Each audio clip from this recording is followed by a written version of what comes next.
Vladimir Putin is threatening to turn off Europe's gas supplies tomorrow if these European countries do not pay for oil in rubles. He's saying you got to pay your bills and we ain't taking your euro anymore. Quote, we get nothing free of charge and we're not going to engage in charity either. But it's not charity, right? Giving Russia euro in exchange for oil is buying oil. Russia can then use those euros however they see fit to buy stuff from the European Union.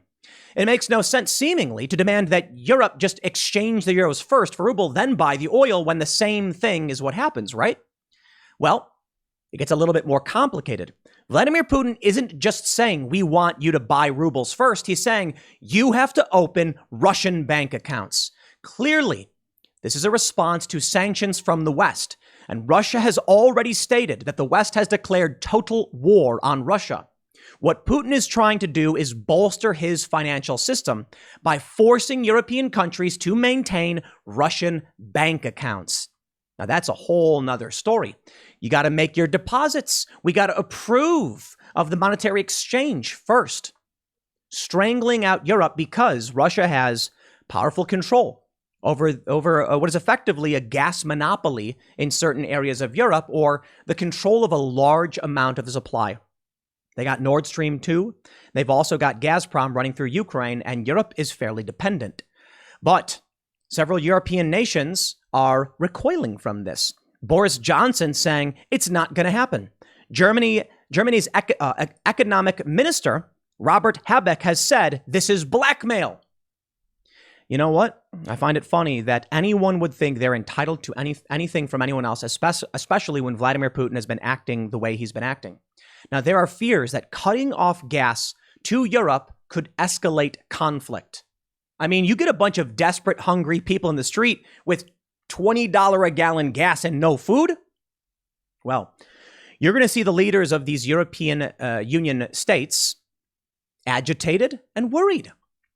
You remember what happened with the Yellow Jackets protesters in France? They raised the cost of petrol by a few cents, and people protested and rioted for like a year and a half. What happens when Russia shuts off the supply? And now costs don't just go through the roof. Supplies are gone. Well, these people are going to riot, and they're going to call for action. And angry people are dangerous people. But at the same time as all of this, Joe Biden is stating to a group of reporters, it does not seem like Vladimir Putin is actually taking his troops out of Ukraine like has been reported. And other outlets are now reporting it looks like he's just restocking and resupplying his troops, which seems to make sense, especially as we're learning that Russia is conscripting 134,500 people. Now, of course, they're saying these people that we're drafting are not going to be going to Ukraine. Sure. These the conscripted in Russia may just be used for defending Russia's borders as Vladimir Putin flees, reportedly, to a nuclear bunker and escalates the conflict with the rest of Europe. It's entirely possible that Russia is gearing up for a major international conflict. 134,000 conscripts. Some in the U.S. are worried about a U.S. draft. I tell you this, if World War III starts, there will be a draft, because we're already hearing from Breitbart that the army is reducing its goals, its recruitment goals, because they can't seem to get anybody to join. I wonder why. I wonder why people don't want to be in the armed forces right now. Well, as war seems to be on the horizon, I doubt people will enlist voluntarily if we're talking about World War III. And Vladimir Putin is already taking preemptive actions, which suggests we may not be prepared. We got a strong military. We got a massive budget, and we control one of the most powerful, if not the most powerful Navy and Air Force on the planet. But do we have the people? Are the American people demoralized from the culture war? I think that's one of the reasons people don't want to join the military.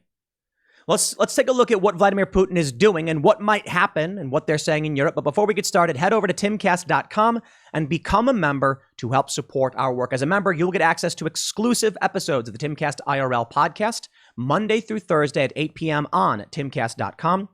And you're also helping to keep all of our work moving. We support all of our journalists. They're employed thanks to all of you as members. So it's not just about saying you like the work. It's about the movement, effectively. As a member, there's only so much you'll actually get for that $10 a month, but you're contributing to the expansion of this business, and you are helping make sure that the work we do carries on. If you really believe in that, I implore you, I ask you, become members, help us do more. We want to make movies and short films and documentaries, and we also need the manpower to do it. But don't forget to also smash that like button, subscribe to this channel, share this video right now wherever you can. If every single person shared this, we would dominate. CNN, we'd have way more ratings than all of these cable networks combined if everyone who watched shared. That being said, let's read this story from the Daily Mail. Putin threatens to turn off Europe's gas supplies tomorrow. The Russian president, announcing a decree in televised remarks, said foreign buyers would have to open ruble accounts in Russian banks, which can be used to pay for gas delivered starting from tomorrow. If such payments are not made, we will consider this a default on the part of buyers, with all the ensuing consequences. Nobody sells us anything for free, and we're not going to do charity either. That is, existing contracts will be stopped. Putin said last week that Moscow would only accept rubles as payment from unfriendly countries in retaliation for sanctions imposed over his invasion of Ukraine, as he seeks to boost the Russian economy and deepen the European energy crisis. And it's working. Did people seriously think that we could snap our fingers and shut down the bear? Russia may not be a superpower or a global powerhouse, but they are powerful enough to destabilize the world. A Kremlin decree sets out that contracts will be stopped if buyers do not sign up to the new conditions, including opening ruble accounts in Russian banks. The buyers can still pay in foreign currency and authorize the bank to sell that for rubles, which are placed in the second account, where the gas is formally purchased. And that's the important point. It's not about people just buying in rubles. What Putin wants is the financial infrastructure of the Russian banking system to be propped up by European investment. He's saying, we got sanctioned? Well, if you want your gas, you better open up these accounts, effectively forcing a bypass of these sanctions. But German Economy Minister Robert Habeck today rejected the Russian president's latest demands as an unacceptable breach of contract, adding that the maneuver amounted to blackmail and that he had not yet seen a new decree signed by Putin mandating gas payments in rubles. Separately, Chancellor Olaf Scholz said German companies would continue to pay for Russian gas using euros, as stipulated in contracts. By all means, it remains the case that companies want, can, and will pay in euros, he told a joint news conference with his Austrian counterpart Karl Nehammer. A spokesperson for British Prime Minister Boris Johnson said today that companies do not plan to pay for Russian gas in rubles, adding that the government was monitoring the implications for the European market of President Putin's demand. Asked if there are any circumstances in which Britain would pay in rubles for Russian gas, the spokesman said that is not something we will be looking to do. Quote, there are no gas pipes directly linking the UK with Russia. Our imports from Russia made up less than 4% of total US gas supply in 2021. So we are obviously less reliant on it than many of our European partners, the spokesperson added. Last week's announcement had the immediate effect of pushing up gas prices in the UK and on the continent, deepening the ongoing energy crisis in Europe, which relies on Russia for 40% of total consumption, but settles most of its existing contracts in euros and dollars. According to Gazprom, 58% of its sales of natural gas to Europe and other countries as of January 27th were settled in euros. US dollars accounted for about 39% of gross sales, and sterling accounted for 3%. Putin said last week that the switch was meant to strengthen Russia's sovereignty, though it has also helped shore up the currency and economy, and insisted that Moscow would stick to its obligations on all contracts. It is understood Putin's decree will only cover payments on deliveries that are due after April 1st, with installments of cash due in the second half of April and others in May. And what's going to happen if the gas gets cut off? I don't know if it will. For all we know, these European countries buckle. Who do you think breaks first? Germany or Russia? I got to be honest, my friends. I don't think Vladimir Putin's going to back down. This dude is a mad dog. He wants what he believes he is owed, and he's not going to back down. And I believe that Russia views this as an existential threat. I mean, already they called it total war. This is from March 25th. Kremlin official says the West has declared total war on Russia. You think they're going to back down? They're drafting 134,500 people. No, they're gearing up for war, man. Yahoo News reports. President Vladimir Putin on Thursday signed a decree ordering 134,500 new conscripts into the army as part of Russia's annual spring draft. But the defense ministry said the call-up had nothing to do with the war in Ukraine. The order came 5 weeks into Russia's invasion, which has run into fierce Ukrainian resistance. Russian Defense Minister Sergei Shoigu said on Tuesday that none of those called up would be sent to any hotspots. No, but the current people, the current enlistees, commissioned officers and conscripts will be. You see, you don't want to come out and say, we're drafting everybody and off to Ukraine you go, because people are going to be demoralized. No, what you do is you say, welcome to the war front, but you're not going to be going to Ukraine's actual war front. You're in the war, you're in the military. Yeah, just stay here and operate this base in Moscow, in these key areas within the nation. In the event that war comes, they'll need personnel operating their domestic defense systems. And that frees up the rest of the military for war and excursions. The issue of conscripts' involvement in the war is highly sensitive. On March 9th, the defense ministry acknowledged that some had been sent to Ukraine after Putin had denied this on various occasions, saying only professional soldiers and officers had been sent in. Putin's spokesman said at the time that the president had ordered military prosecutors to investigate and punish the officials responsible for disobeying his instructions to exclude conscripts. The reason why you don't want drafted people doing foreign excursions, they're demoralized people and they surrender right away and flee. If they don't want to be in the military and then someone comes like, I don't want to fight you, I never wanted to. But if, I'll put it this way, would I fight in a war for the United States? The answer is 100% yes. But the conditions are the U.S. gets invaded. I'm certainly too old to be involved in any kind of real military at this point. Though I have some experience in conflict, you don't want me involved in any kind of actual theater of war for the most part. Who am I? Some random dude who has nowhere near the capabilities of your average soldier. But if someone invaded the U.S., yeah, they'd toss me a weapon and say, defend your home, and I'd probably say, okay. If someone tried to force me to go to Ukraine, yeah, it ain't happening. Same thing is true in Russia. They can use conscripted troops to defend the country. The annual spring military draft, which runs from April 1st to July 15th, will affect Russian men between the ages of 18 and 27. Shoigu said on Tuesday that those called up would begin to be dispatched to their assigned bases in late May. Most military personnel will undergo professional training in training centers for 3 to 5 months. Let me emphasize that recruits will not be sent to any hotspots. However, Mikhail Benyash, a lawyer representing several members of Russia's National Guard who refused an order to go into Ukraine, said that under Russian law, conscripts could be sent to fight after several months of training.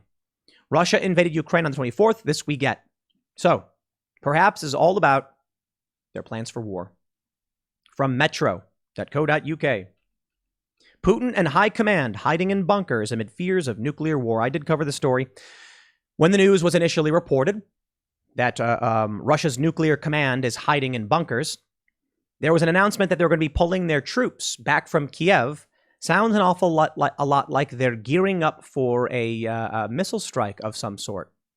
Putin also, it had been reported on March 1st, moved family members to Siberian underground city designed to survive a nuclear war, says Russian professor, who also claimed Vladimir is suffering from a secret illness. Well, I don't know if he's suffering from any kind of secret illness, but we have seen several reports about these Gazprom resorts in the Altai Mountains with apparently an underground city. Perhaps. I don't know for sure. I don't know what Russia's got, what Russia doesn't have, and this is just one professor, a political scientist and former professor in Moscow.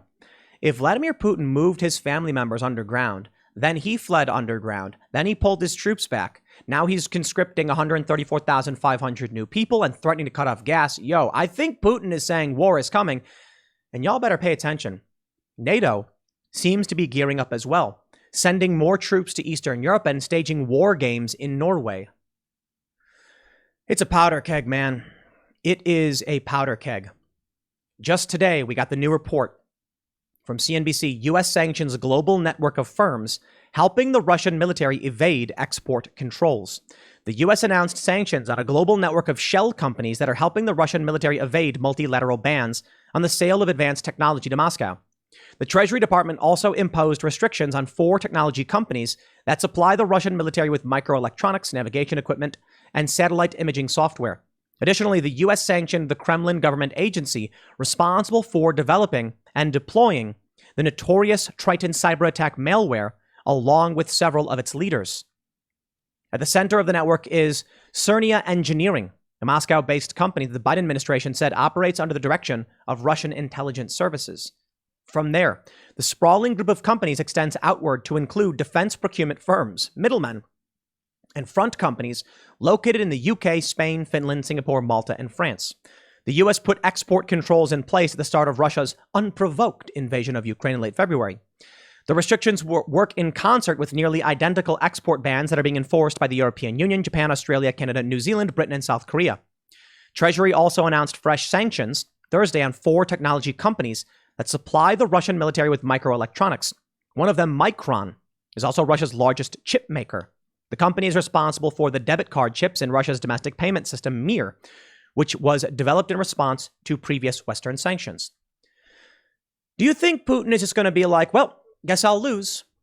Or do you think he will take every opportunity to shore up his defenses, strengthen his economy, and fight back? Putin is not a scared and timid individual.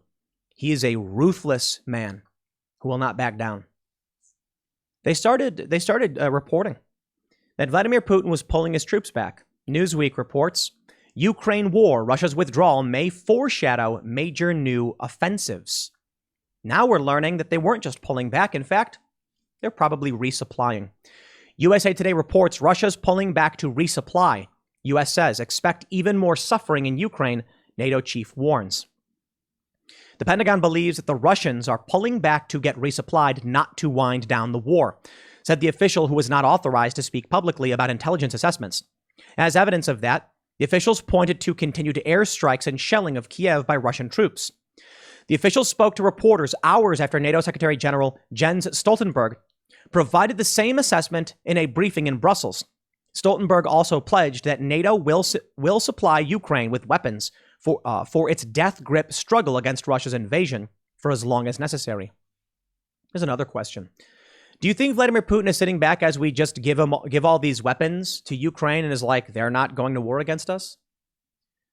Shelby Talcott reports President Biden, returning to answer a question about Russia-Ukraine, says there's no clear evidence that Russian troops are fully leaving Ukraine. I'm a little skeptical, he added. Well, things aren't going so well for us over here on this front. Vladimir Putin seems to be ramping things up, gearing up for some serious conflict and escalation, and the U.S. is imploding. Breitbart reports, Army reducing its numbers in the face of recruiting difficulties. The Army this week admitted it was having problems recruiting and announced an unprecedented reduction in its numbers that would shrink the active duty Army to its smallest size since World War II. I wonder why. I wonder why nobody wants to join the Army, even with the economy being so miserable. Could it be y'all gone woke? Nobody wants to join that? I'm not surprised. We're facing, obviously, some challenging conditions in terms of our ability to recruit and attract talent. Undersecretary of the Army Gabe Camarillo said at a press conference on Monday. Camarillo blamed a very tight labor market for the Army's recruiting woes. Wrong, that's BS. When economies get bad, Army military service is a guaranteed job. What we're just seeing is, given the particular conditions of a very tight labor market, our ability to meet all of our projected recruiting goals were a little bit challenged in fiscal year 22 and 23, he said. Camarillo said the Army's end strength, or total number of forces, would go from 485,000 soldiers currently to 476,000 in fiscal year 2022, which ends in September, and further down to 473,000 in fiscal year 2023. He said the Army decided on reducing its recruitment goals instead of lowering standards. We made the assessment that we would not want to adjust our specific criteria for quality. And so we made the decision to just temporarily reduce end strength as opposed to lowering our standards. And you know Russia can see it. So what's the end result here? You think Russia's going to back down? Vladimir Putin's going to be like, I should retreat, Or do you think he's looking at the U.S. and saying they're in disarray? Now is the time to strike. Joe Biden is out of his gourd. Now is Vladimir Putin's opportunity. He headed the Army hoped to build back its numbers over the next 5 years. Retired Army Lieutenant General Thomas Spoer, director of the Heritage Foundation Center for National Defense, called the situation unprecedented. The Army has not faced such recruiting headwinds in the last 30 years. I am unaware of a situation where the Army has cut its end strength in response to a negative recruiting outlook. Spoer also attributed the decision to the Biden administration keeping the Army budget below inflation. If the Biden administration was not holding the Army's budget below the level of inflation, I am not sure they would have had to resort to cutting their end strength. Yeah, nobody wants to admit it. Inflation is likely in the double digits, and they're lying. They're keeping interest rates down because nobody wants to admit it. They don't want panic, and we're headed for some kind of absolute crisis. Man, inflation is through the roof. Food costs, fuel prices, it all just keeps getting worse. But rest assured, our priorities here in the United States are woke military. People don't want to enlist. And the State Department will offer X gender marker for U.S. passports. Yo, I think this country is imploding and it's going to burn down. I want to tell you something about young men joining the military. Why do people do things? Anything. Why does someone get up every day? Typically, it is to thrive, to live. But why are people taking certain jobs and striving? Why would someone want to join the Army? It's for an idea. It's for purpose. When people feel they have no purpose, or there's no benefit to any kind of mission, they don't engage in it. They become depressed and they stop looking for work. The Army isn't supposed to be just a job. You're not supposed to enlist in the U.S. Armed Forces of any branch because you're like, needed a paycheck. A lot of people do, though. And that is the mistake made by the U.S. Armed Forces. What we needed was to inspire people to be something more, to join something bigger than themselves. For a long time, we did. We've lost that. I'm sure there are a lot of people who enlisted because they thought they wanted to serve a purpose and a mission.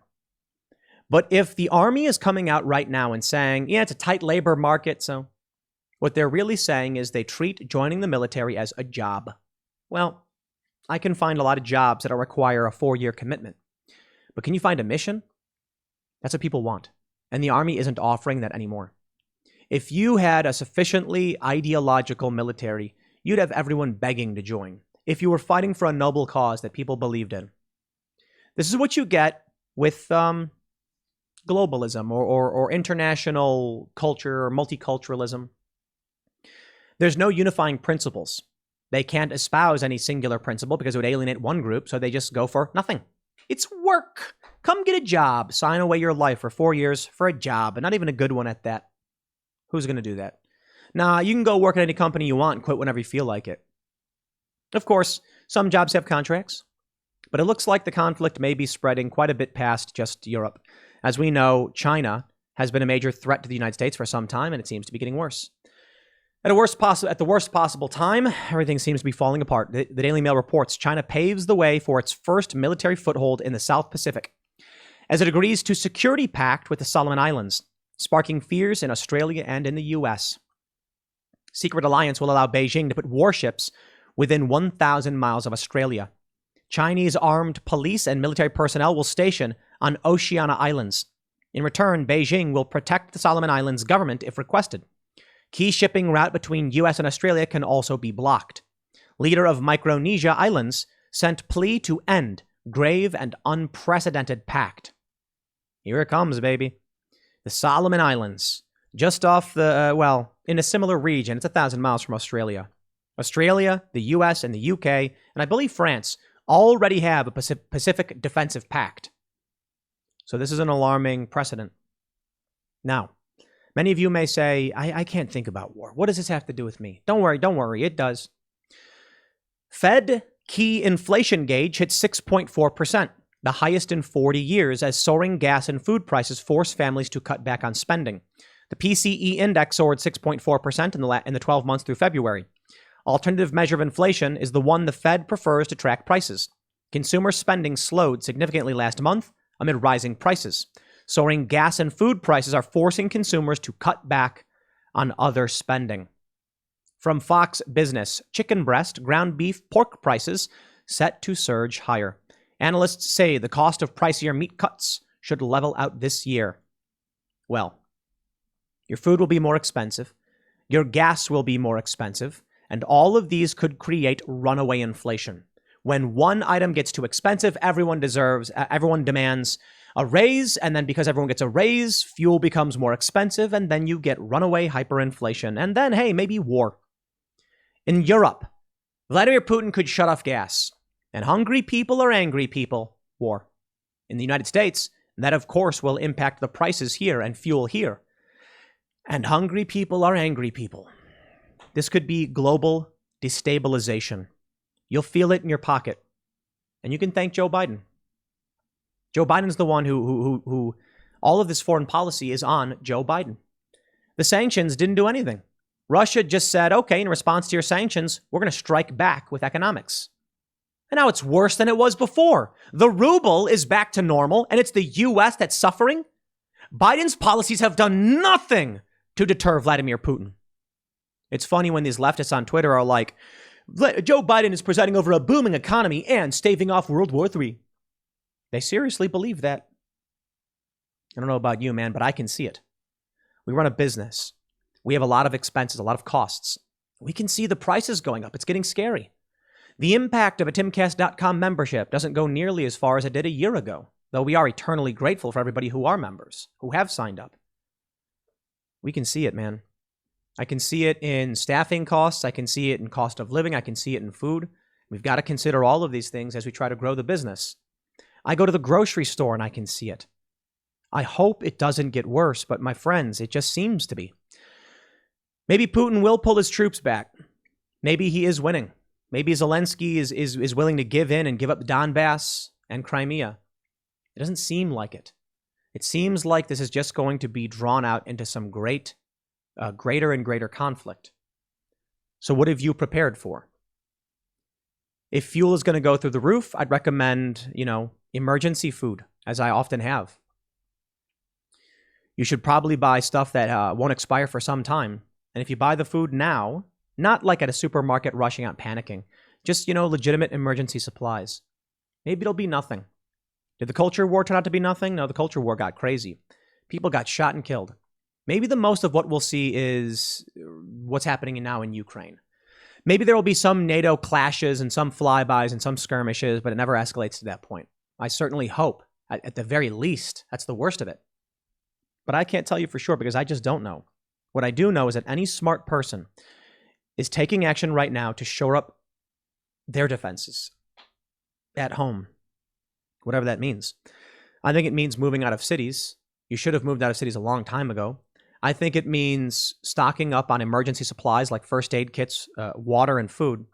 I think it means accepting the reality that the dollar could tank. Most people don't even have the ability to invest in anything other than dollars. You got a couple $100 in the bank because you're living paycheck to paycheck. What do you even do? I'll tell you what rich people are doing.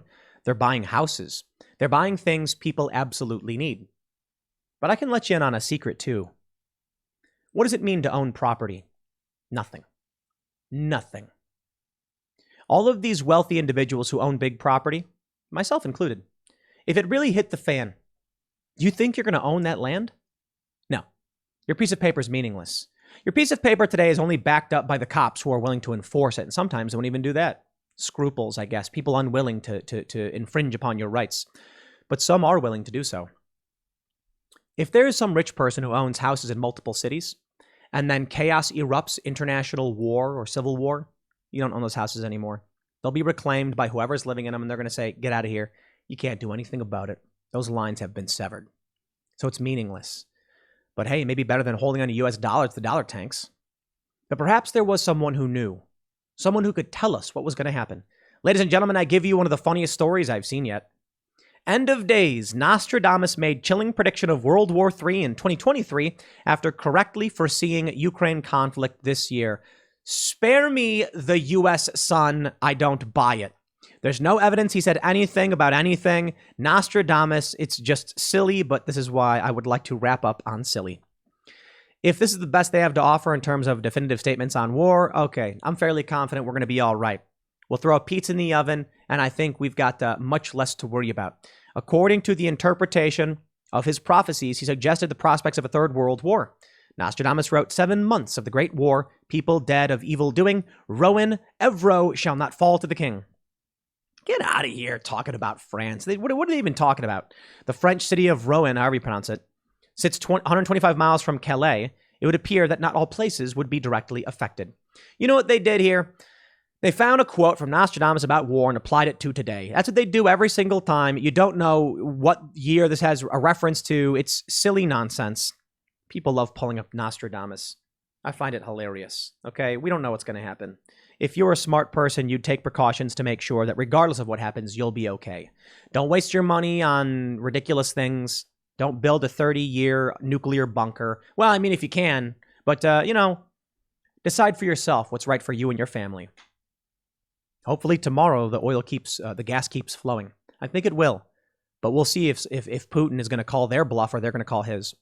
Next segment's coming up tonight at 8 p.m. over at youtube.com/TimCastIRL. Thanks for hanging out. We'll see you all then.